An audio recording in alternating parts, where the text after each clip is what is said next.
tumig McDo kay mag-breakfast. Layo sa among hotel nga gistayhan ang McDo. So sige lang exercise. Kay later matumi musayo mi kay pick upon mi sa among tour guide later matumi Disneyland. Disneyland ba taron?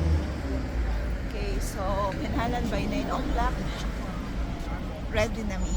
So mana sayo mi mag-breakfast sa YouTube. Mingaw pa kayo ang dan.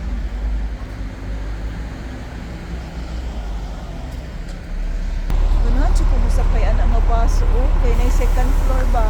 Pero wala pa may time. Ay, di lang sa panglaman. Wala pa tayo time. Masakay. Di sa pagkabaw masakay. Asa na ta pa doon?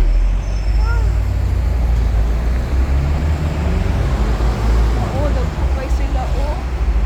Kaya no, kay na second floor. Alas na. Dakpan ta diri na. Asa, di ba? Takabaw mo ininisik diri. Di ba? Makasabot ang English ang mga tao diri na mapriso dito diri. Dakpan tag walking. Oo, tagas high rise kay lang buildings. Okay na. Go na, go, go, go. It's a go, go, go. And a go, go, go.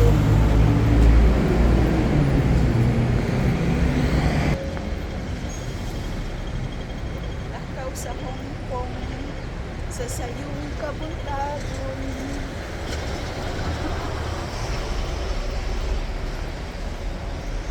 Tagbo sa taglakaw gabi no. Lakaw. Gabi lakaw gabi. Mo dai ko dita kasakay ba kay wala kasapot ki atot. No so tagohon na to Chon 1. Sa mato tag Chon 1. We are located in Chon 1. Oh. Tara ang McDo, layo din no.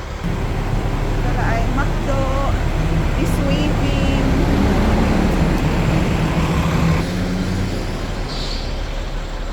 Ingawa pa sa daan, pero ni kagabi ang gajam.